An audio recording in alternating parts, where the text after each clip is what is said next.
రామలింగేశ్వర ఆచంటపురవాస ఆచంటపుర నివాస పావన వశిష్ట నదీ తీర నివాస యోనిస్వరూప యోనిస్వరూప శ్రీరామచంద్ర పూజిత దేవ అన్నపూర్ణేశ్వరీ సహిత రామలింగేశ్వర మోక్షలింగేశ్వర ఆచంటపుర నివాస రామలింగేశ్వర ముక్తిదాయక అభయప్రదాత అభయప్రదాత రామలింగేశ్వర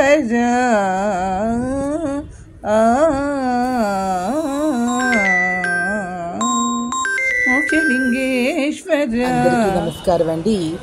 సామాజిక మార్పు కోసం నేను యూట్యూబ్ ఛానల్కి స్వాగతం అండి.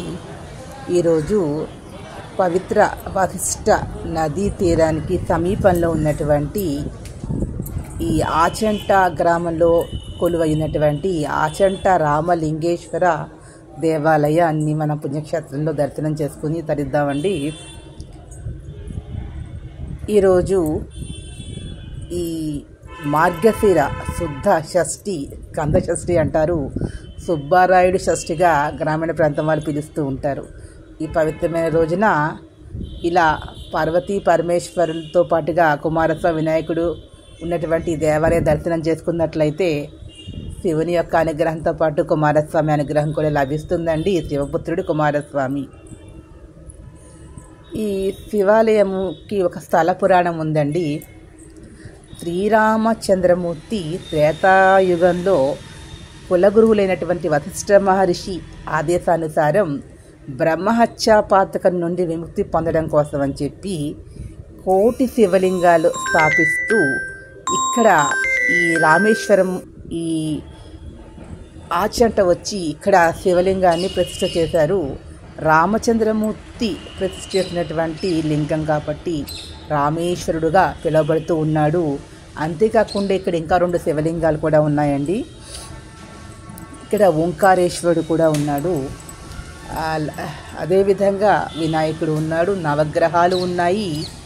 నవగ్రహాలతో పాటుగా ఇక్కడ రమా సత్యనారాయణ స్వామి, అన్నపూర్ణేశ్వరి అమ్మవారు కూడా ఉన్నారు. ఇది చాలా ప్రాచీన కాలం నాటి దేవాలయం అండి. ఇక్కడ అసలు స్థల పురాణము ప్రకారము అక్కడ ఉన్నటువంటి దేవాలయ గోడల మీద చెక్కినటువంటి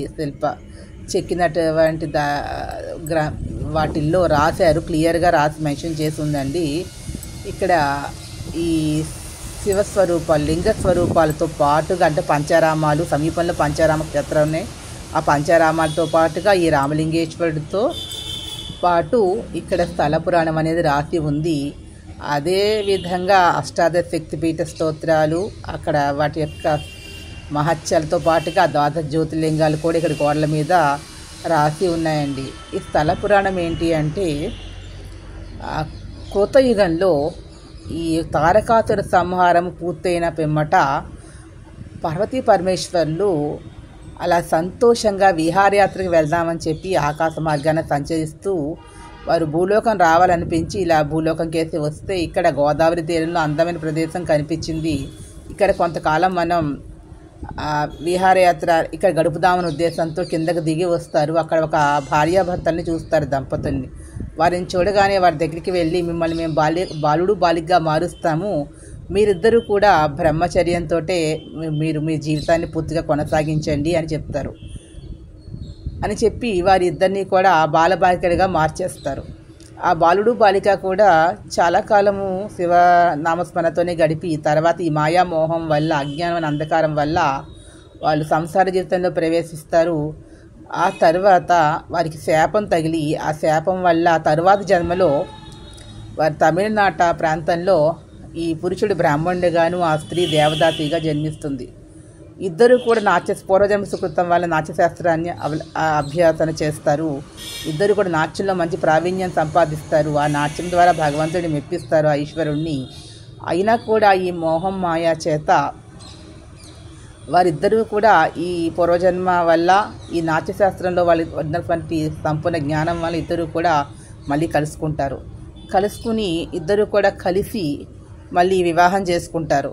అంటే వివాహం చేసుకుని ఈ బ్రాహ్మణుడు ఆమెను వివాహం చేసుకుని ఇద్దరు కలిసి మళ్ళీ పూర్వకాలంలాగానే కలిసి ఉంటారు. నాట్యశాస్త్రాన్ని అభ్యాసన చేస్తూ నాట్యం ద్వారా పరమాత్మకు సేవ చేసుకుంటూనే ఉంటారు. వాళ్ళ జీవితాన్ని కూడా సాగిస్తూ ఉంటారు. ఒకానొక శివరాత్రి రోజున వాళ్ళు శివనామస్మరణతో గడపవలసినటువంటి ఆ రోజున ఆమె భార్య ఆమె అతనితో, ఆ స్త్రీతో, ఆ పురుషుడు తన భార్యతో, ఆ దేవదాసి స్త్రీతో కలిసి ఆమెలో ఉన్నటువంటి యోనిని శివలింగం అనే భావనతోటి భావించి అదే శివలింగంగా భావించి జాగరణ అంతా చేస్తాడు ఒక రాత్రి అంతా. దాని ఫలితంగా అతనికి ముక్తి లభించింది, ఆమెకి కూడా ముక్తి లభించింది. తర్వాత లభించినప్పుడు ఇలా యోని స్వరూపంతో ఉన్నటువంటి స్వామి ఈ యొక్క రామలింగేశ్వరుడు అని ప్రఖ్యాతిగా గాంచాడు. యోని స్వరూపంతో వెలిసినటువంటి వాడు స్వామి. వాళ్ళ ఇద్దరి కొరకు ఈ గ్రామంలో వెలిసినటువంటి స్వామి మూలంగా ఇక్కడే శ్రీరాముడు ప్రతిష్ఠ చేసినటువంటి శివలింగంతో పాటుగా ఈ యోని స్వరూపంతో ఉన్న శివభగవాన్ని శ్రీరామచంద్రమూర్తి పూజ చేశారు త్రేతాయుగంలో. అదేవిధంగా ఇక్కడ రామలింగేశ్వరుడితో పాటుగానే ఇంకొక స్వామి ఉన్నారు, ఆయన ఓంకారేశ్వరుడు. ఇలా లోపల ఉన్నటువంటి స్వామి మూలంగా ఉన్నటువంటి యోని స్వరూపంతో ఉన్నటువంటి వారు అమ్మవారు పార్వతి, అమ్మవారు అన్నపూర్ణేశ్వరి దేవి. ఇక్కడ ఇది చాలా ప్రాచీనమైనటువంటి శివాలయం. ఇది శివపార్వతులు సంతోషంతో ఆనందంతో గడిపినటువంటి ప్రాంతం. ఈ పక్కన పశ్చిమ గోదావరి జిల్లాలో ఆచంట పెనుగొండకి, ఆ పెనుగొండ నుంచి 45 నిమిషాలు ప్రయాణం చేస్తే ఈ ఆచంట గ్రామంలో ఉన్న ఈ శివాలయానికి చేరుకోవచ్చును. అదేవిధంగా సమీపంగా భీమవరం నుండి ఈ ప్రాంతానికి చేరుకోవాలంటే సుమారుగా 2 గంటల సమయం పడుతుందండి. అదేవిధంగా అవతల గోదావరి సమీపంలో 10 కిలోమీటర్లు కోడేరు దాటి అవతల ఒడ్డుకు చేరుకుంటే అవతల కోనసీమ జిల్లా రాజోలండి. ఈ కోనసీమ జిల్లా వారు, తూర్పుగోదావరి జిల్లా వారు, పశ్చిమ గోదావరి జిల్లా వారందరికీ కూడా ఈ క్షేత్రం అనేది చాలా దగ్గరగానే ఉంది. సుమారు 2 గంటలతో ప్రయాణం చేసినట్లయితే ఈ క్షేత్రం దర్శించుకోవచ్చు. దీనికి సమీపంలోని పాలకుల రామలింగేశ్వర స్వామి ఉన్నారు, పంచారామం. భీమవరంలో భీమేశ్వర స్వామి ఉన్నారు. అదేవిధంగా తూర్పుగోదావరి జిల్లాలో ద్రాక్షారామం, కోనసీమ జిల్లా ద్రాక్షారామంలో కూడా శివాలయం ఉంది. అది కూడా పంచారామంలోనే భీమేశ్వర స్వామి. అదేవిధంగా శక్తిపీఠ అమ్మవారు మాణిక్యాంబ. అదేవిధంగా ఈ కాకినాడ జిల్లాలో ఉన్నటువంటి కుక్కుటేశ్వర స్వామి ఉన్నారు, అది కూడా పంచారామము సామర్లకోటలో. ఈ 4 పంచారామాలు కూడా ఈ జిల్లాలోనే ఉన్నాయి. ఇక్కడికి వచ్చినట్లయితే ఈ 4 జిల్లాలు ఉభయ గోదావరి జిల్లాకు వచ్చినట్లయితే ఈ గోదావరి తీరంలో వశిష్ఠ పావన గోదావరి తీర ప్రాంతంలో ఈ 4 శివలింగాలతో పాటుగా ఈ అరుదైనటువంటి యోని స్వరూపంతో ఉన్న పార్వతీ పరమేశ్వరులకు అత్యంత ఇష్టమైనటువంటి వారి గమ్య ప్రదేశం దర్శించుకుని అందరూ శుభ ఫలితాలను పొందాలండి.